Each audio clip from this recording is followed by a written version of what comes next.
Hello everyone, welcome back to our channel Maths Zone with PP. I am Sanjeev Kumar. Today I want to provide you quick revision notes of chemistry class 11th, that is thermodynamics. ये chapter 6 class 11th की chemistry की thermodynamics है। इसकी आज मैं आपको quick revision note provide करता हूं। तो लेट्स स्टार्ट नाउ। हाँ, तो आइए अब हम स्टार्ट होते हैं। तो ये क्लास 11th की चैप्टर 6 थर्मोडायनेमिक्स है। तो इसके some important points and term of chapter हम देखते हैं। इसमें पहला पॉइंट है system and the surrounding. System and surrounding के अंतर्गत a system in thermodynamics refers to that part of universe in which observations are made and remaining universe constitute the surroundings। कहने का मतलब हो गया कि सिस्टम थर्मोडायनेमिक्स के अंतर्गत हम यूनिवर्स में जो ऑब्जर्वेशन मेड करते हैं यानी बनाते हैं और रिमेनिंग यूनिवर्स जो है ये सराउंडिंग कंस्टिट्यूट करती है। The surroundings include everything other than the system. Surrounding जो है सारी चीज को, सिस्टम के अलावा सारी चीज को इंक्लूड करती है। अब system and surrounding together constitute the universe. System और सराउंडिंग एक साथ मिल करके यूनिवर्स बनाती है। The wall that separates the system from the surrounding is called boundary. और वो वॉल जो सेपरेट सिस्टम और सराउंडिंग को करती है उसे हम बाउंड्री कहते हैं। अब next point type of the system है। तो open system. In an open system there is exchange of energy and matter between system and surrounding. तो ओपन सिस्टम के अंतर्गत एक्सचेंज एनर्जी की होती है और मैटर की सराउंडिंग और सिस्टम के बीच। नेक्स्ट है क्लोज सिस्टम। तो in a close system there is no exchange of matter but exchange of energy is possible between system and the surroundings. तो कहने का मतलब हो गया कि क्लोज सिस्टम के अंतर्गत मैटर की एक्सचेंज नहीं होती है बल्कि एनर्जी की एक्सचेंज होती है सिस्टम और सराउंडिंग के बीच। अब हम आइसोलेटेड सिस्टम देखते हैं। तो in an isolated system there is no exchange of energy और matter between the system and surrounding. Isolated system के अंतर्गत ना तो एनर्जी की और ना ही किसी मैटर की ये एक्सचेंज होती है बिटवीन सिस्टम और सराउंडिंग यानी सिस्टम और सराउंडिंग के बीच। अब स्टेट्स ऑफ द सिस्टम हम देखते हैं। The state of system means the condition of the system which is described in term of certain observable particles such as temperature, pressure and volume etc. of the system. These properties of a system are called state variables। तो state variable के अंतर्गत वो सारे condition system की आती है जो कि ऑब्जर्वेबल प्रॉपर्टीज के आधार पर हम देख सकते हैं, डिस्क्राइब कर सकते हैं, जैसे कि टेम्परेचर, प्रेशर और वॉल्यूम आती है सिस्टम की। अब ये प्रॉपर्टी सिस्टम की जो है स्टेट वेरिएबल कहलाती है। Now the state function. अब हम स्टेट फंक्शन में आते हैं। A physical quantity is solid to be state functions of its value depends only upon the states of the system and does not depend upon the path by which this state has been attained. कहने का मतलब हो गया कि physical quantity किसी भी solid की state function के अंतर्गत उस वैल्यू को पर डिपेंड करती है जिसमें स्टेट सिस्टम की डिपेंड नहीं करती है उसके पाथ पर जो कि स्टेट के द्वारा अटेन करी जाती है, वो स्टेट फंक्शंस कहलाती है। अब internal energy A quantity which represent the total energy of the system. ये क्वांटिटी होती है जो रिप्रेजेंट करती है टोटल एनर्जी सिस्टम की। इट मे बी केमिकल, ये केमिकल हो सकती है, इलेक्ट्रिकल हो सकती है, मैकेनिकल हो सकती है और any other type of energy या दूसरे टाइप की एनर्जी भी हो सकती है। अब you may think of the sum of all this is the energy of the system. आप ये समझ सकते हैं कि इसमें जितने भी टाइप की एनर्जी है सबकी सम सिस्टम के अंतर्गत इंटरनल एनर्जी कहलाती है। In thermodynamics we call it internal energy U of the system. इसे हम इंटरनल एनर्जी को U से रिप्रेजेंट करते हैं सिस्टम में। Isothermal process. When a process is carried out in such a manner that the temperature remain constant throughout this process it is called isothermal process. कहने का मतलब हो गया कि इस प्रोसेस के अंतर्गत टेम्परेचर कांस्टेंट रहती है इसे ही हम आइसोथर्मल प्रोसेस कहते हैं। अब हम देखते हैं एडियाबैटिक प्रोसेस। तो एडियाबैटिक प्रोसेस में होता है process is carried out in such a manner that no heat can flow from the system to the surrounding और वाइस वर्सा। एडियाबैटिक सिस्टम हम उस सिस्टम को कहते हैं जिसमें कि टेम्परेचर की फ्लो सिस्टम से सराउंडिंग में और सराउंडिंग से सिस्टम में नहीं होती है। अब आइसोकोरिक प्रोसेस, तो process during which the volume of the system is kept constant.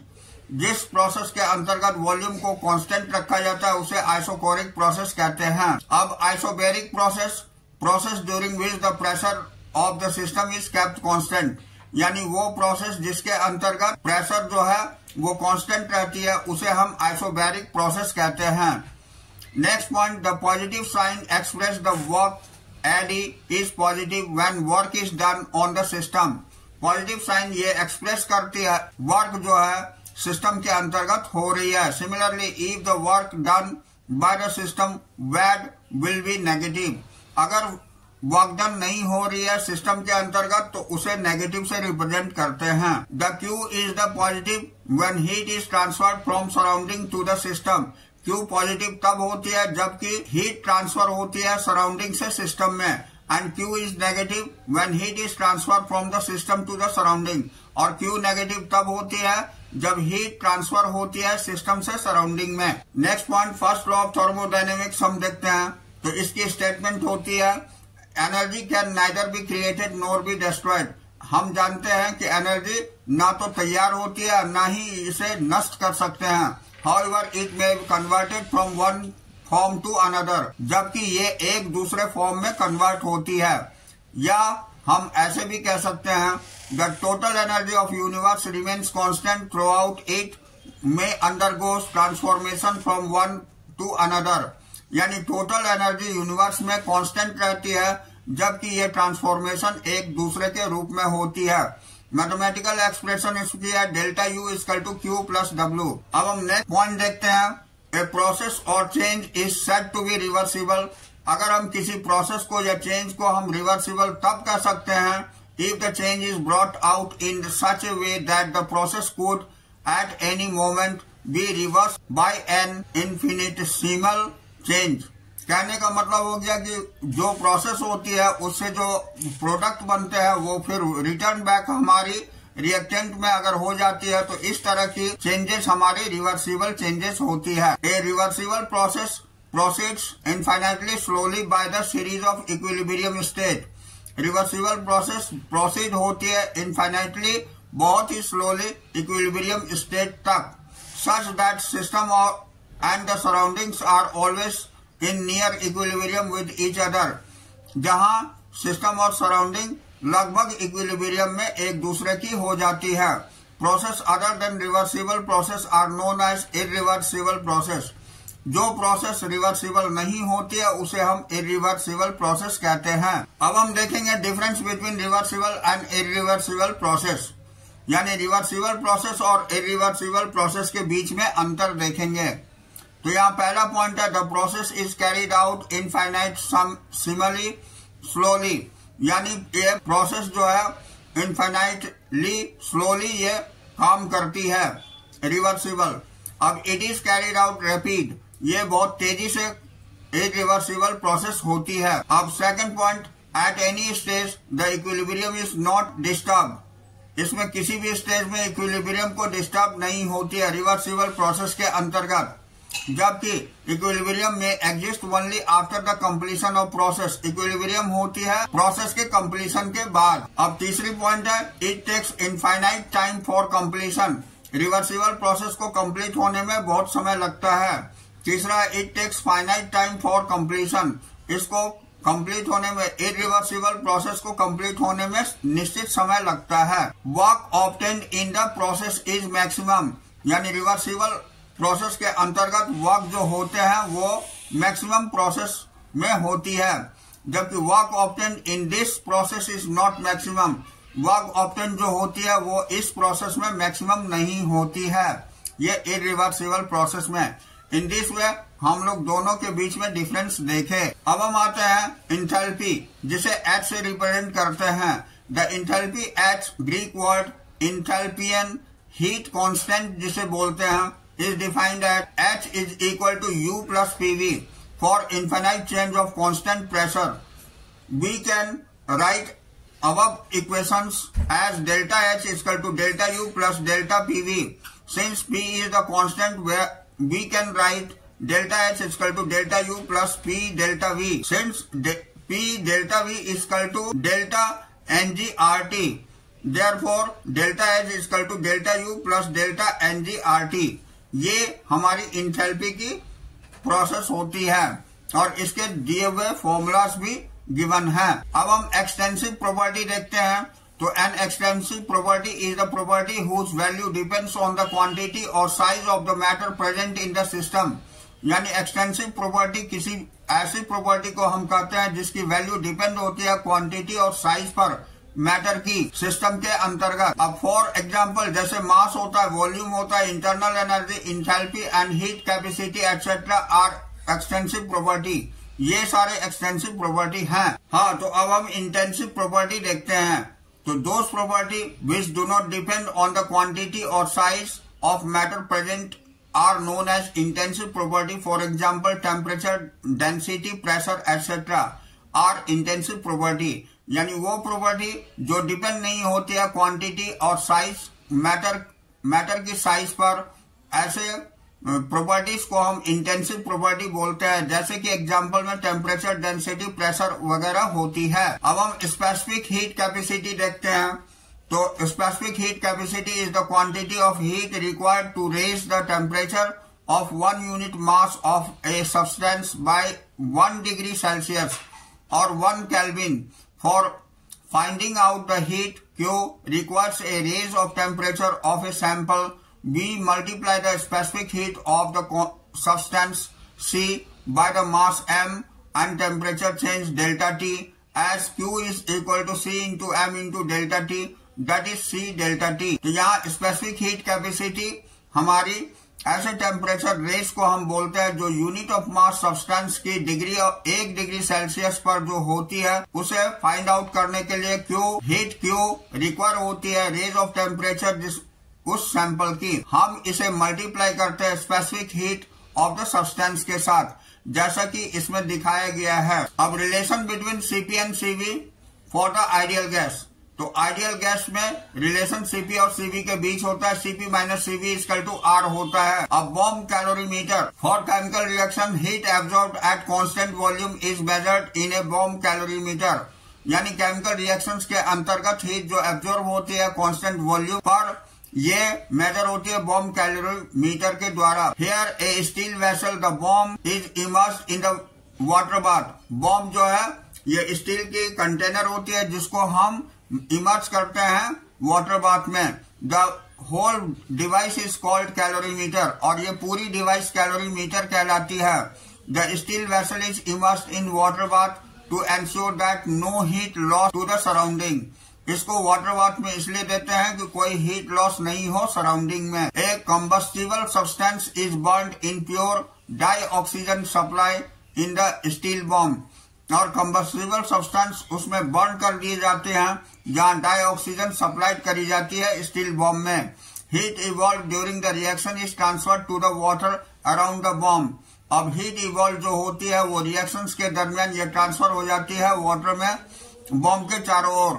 And its temperature is monitored और उसकी टेम्परेचर मॉनिटर करी जाती है। Since the bomb calorimeter is sealed और इसके बाद बॉम्ब कैलोरीमीटर को सील कर दी जाती है। अब its volume does not change, that is energy change associated with the reactions are measured at constant volume. इसकी वॉल्यूम चेंज नहीं होती है और इसकी एनर्जी चेंज जो होती है वो मेजर करी जाती है कांस्टेंट वॉल्यूम पर।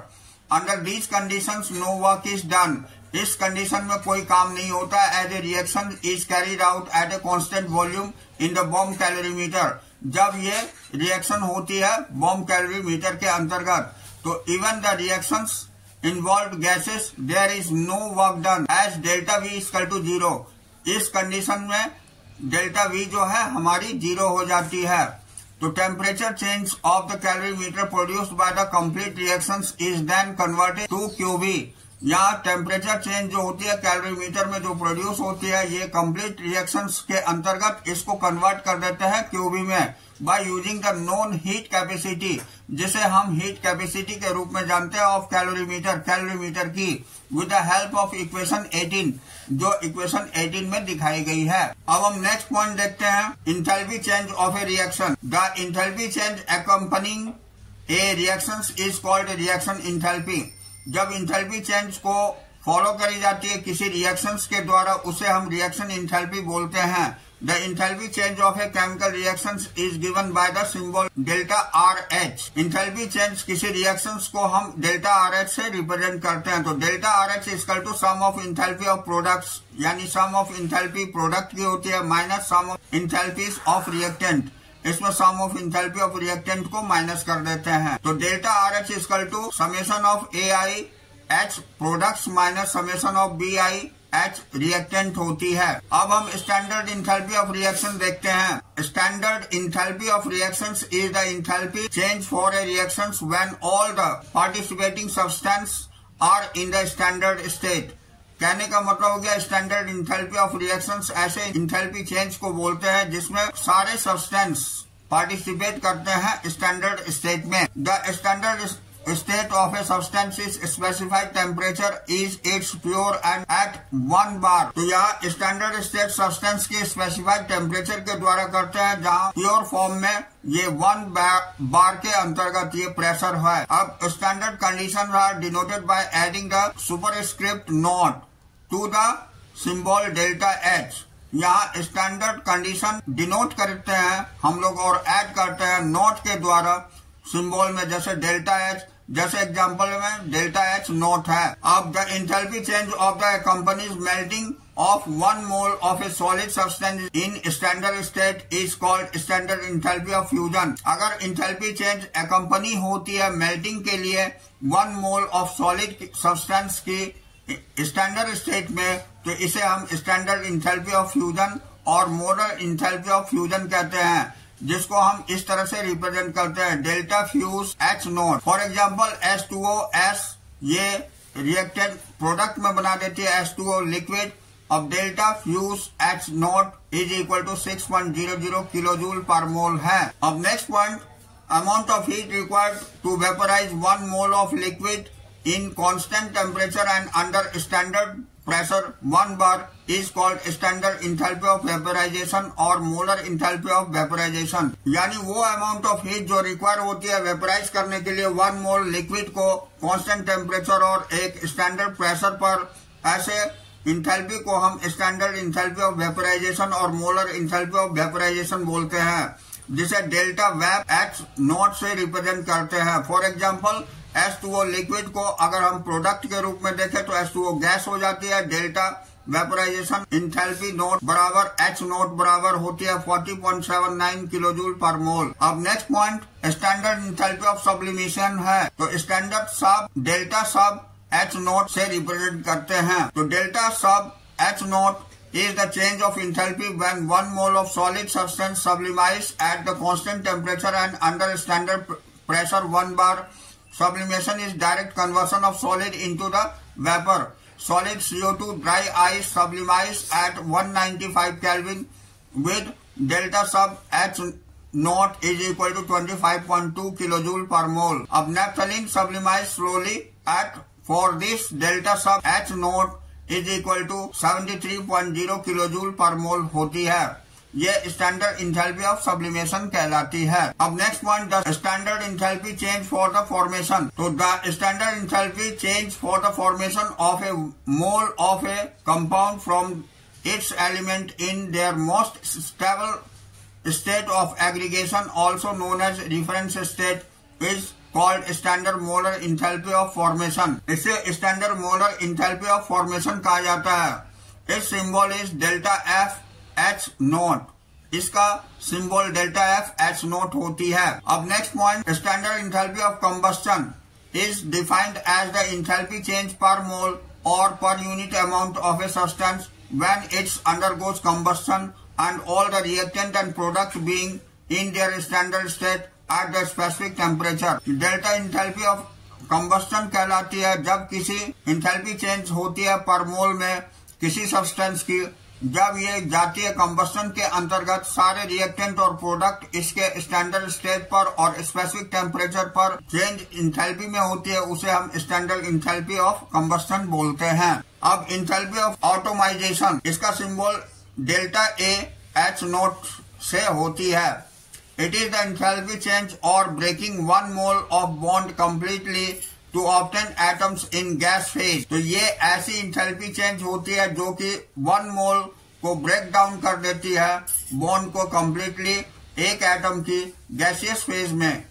इन केस ऑफ डायटोमिक मॉलिक्यूल, ये डायटोमिक मॉलिक्यूल के केस में like dihydrogen, the enthalpy of atomization is also the bond association enthalpy. इसको बॉन्ड एसोसिएशन इंथैल्पी भी बोली जाती है। In some cases the enthalpy of atomization is same as the enthalpy of sublimation. किसी किसी cases में enthalpy of atomisation same होती है इंथैल्पी ऑफ सब्लिमेशन के। अब हम बॉन्ड इंथैल्पी देखते हैं। सिंबल जिसकी डेल्टा बॉन्ड एच नॉट होती है, तो delta R H is equal to summation of bond enthalpies reactant की माइनस कर देते हैं summation of bond enthalpies product की, तो वो बॉन्ड इंथैल्पी निकल जाती है। नेक्स्ट पॉइंट हम इंथैल्पी ऑफ सॉल्यूशन देखते हैं जिसका symbol delta sol H naught होती है। Enthalpy of a solution of a substance is the enthalpy change when one mole of it dissolves in a specific amount of solvent.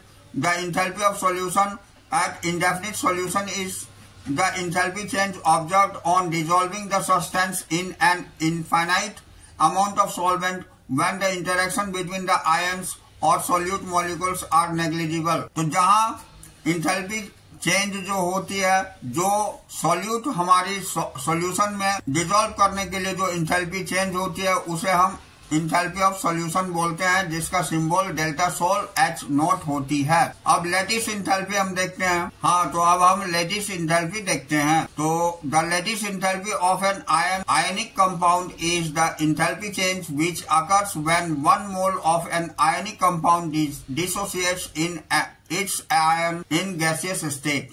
कहने का मतलब हो गया कि लेटिस इंथैल्पी ऐसे आयनिक कंपाउंड की इंथैल्पी चेंज को कहते हैं जो पाई जाती है एक मोल आयनिक कंपाउंड को डिसोसिएट करने में, उसकी आयन को गैसियस स्टेट में जो इंथैल्पी चेंज होती है उसे हम लेटिस इंथैल्पी बोलते हैं। अब हम हेस लॉ देखते हैं। तो enthalpy change for the reaction is the same whether it occurs in one step और in the series of steps. This may be stated as follows in the form of, if a reaction takes place in several steps, then its standard reaction enthalpy is the sum of standard enthalpy of the intermediate reactions into which the overall reactions may be defined as the same temperature, जिसको delta R H naught से represent करते हैं। तो यहाँ हेस law बताता है हमें कि इंथैल्पी चेंज किसी रिएक्शंस की सेम होती है जब ये एक या अनेक स्टेप्स पाई जाती है। दिस में बी स्टेटेड एज फॉलोज। इसको हम इस तरह से रिप्रेजेंट कर सकते हैं in the form of reactions. यदि रिएक्शंस हमारी बहुत सारी स्टेप्स में होती है तो स्टैंडर्ड रिएक्शंस इंथैल्पी जो होती है वो सम ऑफ स्टैंडर्ड इंथैल्पीज होती है इंटरमीडिएट रिएक्शंस के बीच में। अब जो ओवरऑल रिएक्शंस को डिवाइड करती है सेम टेम्परेचर पर, इसको हम डेल्टा आर एच नोट से रिप्रेजेंट कर सकते हैं, डेल्टा आर एच नोट से रिप्रेजेंट कर सकते हैं। अब यहाँ दिखाया गया है कि delta R H naught is equal to delta R H one plus delta R H two plus delta R H three होती है। यहाँ for example C S carbon solid को हम प्लस कर देते हैं कार्बन मोनोऑक्साइड, तो ये हाफ O2 और प्लस C प्लस O2 हो जाती है। यहाँ हाफ O2 ये CO में चेंज हो जाती है। इसमें delta R H naught minus 110.5 kilo joule per mole होती है और ये CO2 गैस बना देती है जिसमें delta R H naught minus 283.0 kilo joule per mole है। अब यहाँ डेल्टा CO2 ये गैस CO2 जो बनाती है इसमें delta R H naught minus 393.5 kilo joule per mole है। अब हम नेक्स्ट पॉइंट स्पॉन्टेनियस प्रोसेस देखते हैं। तो spontaneous process a process which occurs by its once that is without the intervention of outside agency. यानी ये प्रोसेस जिसमें कि एक ही होती है बिना किसी इंटरवेंशन के आउटसाइड एजेंसीज के, उसे हम स्पॉन्टेनियस प्रोसेस बोलते हैं। Non spontaneous process, a process which can neither takes place by itself nor by initiations, is called non spontaneous process. यानी ये प्रोसेस जिसमें कि टेक्स प्लेस नहीं होती, खुद से नहीं होती है, ना तो ये इनिशिएट होती है किसी और अदर्स के से, तो उसको हम नॉन स्पॉन्टेनियस प्रोसेस बोलते हैं।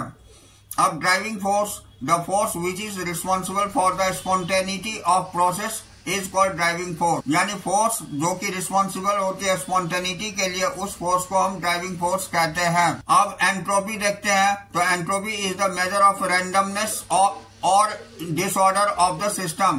तो एंट्रोपी हमारी मेजर करी जाती है रैंडमनेस से, और ये डिसऑर्डर सिस्टम की होती है।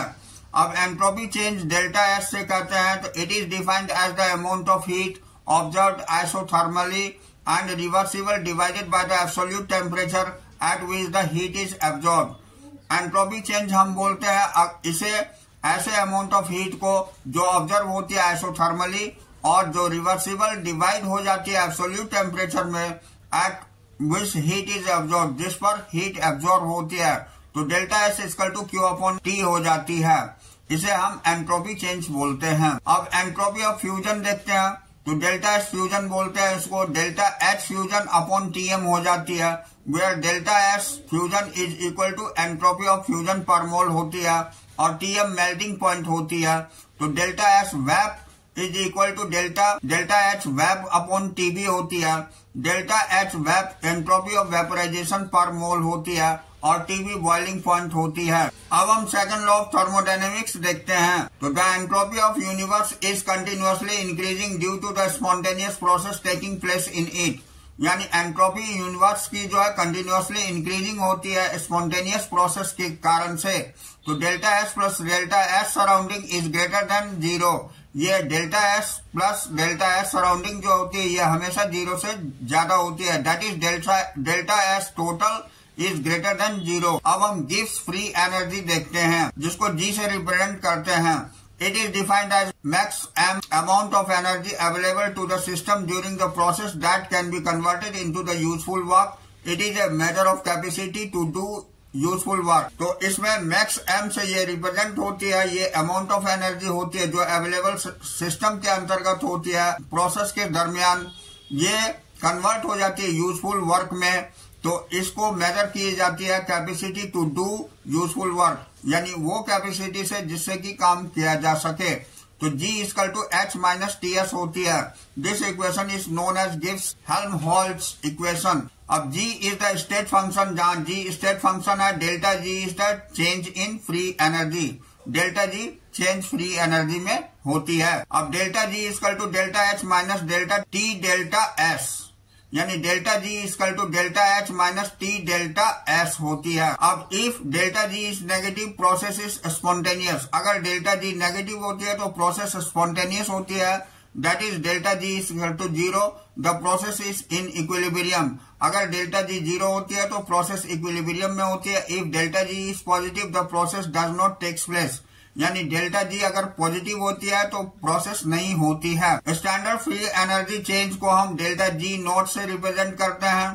तो it is defined as the free energy change measured at 298 kelvin at 1 atmospheric pressure. ये 298 केल्विन और 1 एटमॉस्फेरिक प्रेशर पर फ्री एनर्जी चेंज को मेजर करती है, उसे हम स्टैंडर्ड फ्री एनर्जी चेंज बोलते हैं, जिसे डेल्टा G नोट से रिप्रेजेंट करते हैं। अब हम आगे देखते हैं standard free energy of formation, जिसको डेल्टा F G नोट से रिप्रेजेंट करते हैं। It is free energy change when 1 mole of compound is formed from its constituent elements in their standard state. यानी delta R G naught is equal to summation of UP और delta F G naught products की होती है minus summation of UR delta F G note reactant की होती है। इन दोनों का डिफरेंस जो है ये डेल्टा R G नोट को रिप्रेजेंट करती है, जिसे हम standard free energy of formation बोलते हैं। अब next point Gibbs energy change and work है। तो in the galvanic cell Gibbs energy change delta R G is related to the electrical work done by the cell. या electrical work done cell के द्वारा जो होती है उसके बराबर होती है, तो thus delta R G equal to minus N F E cell की होती है। If reactant and products are their standard state, यदि रिएक्टेंट और प्रोडक्ट उसके स्टैंडर्ड स्टेट में होती है तो अब delta R G naught is equal to minus N F E naught cell की होती है। Here E naught cell is the standard cell potential. अब हम Gibbs energy change and equilibrium constant देखते हैं, तो ये delta R G naught is equal to minus R T in K होती है, के मीन्स केल्विन, और delta R G naught equal to minus 2.303 R T log K होती है। यहाँ हमारी चैप्टर फिनिश होती है। अब थर्मोडायनेमिक्स के अंतर्गत जो आने वाले बहुत ही महत्वपूर्ण फॉर्मूलाज है वो भी मैं मेंशन किया हूँ यहाँ, जिससे कि आप थर्मोडायनेमिक्स के फॉर्मूलाज का यूज कर सके और थर्मोडायनेमिक्स में प्रॉपर मार्क्स प्राप्त कर सके। तो that's all this chapter. We will meet again on the next class.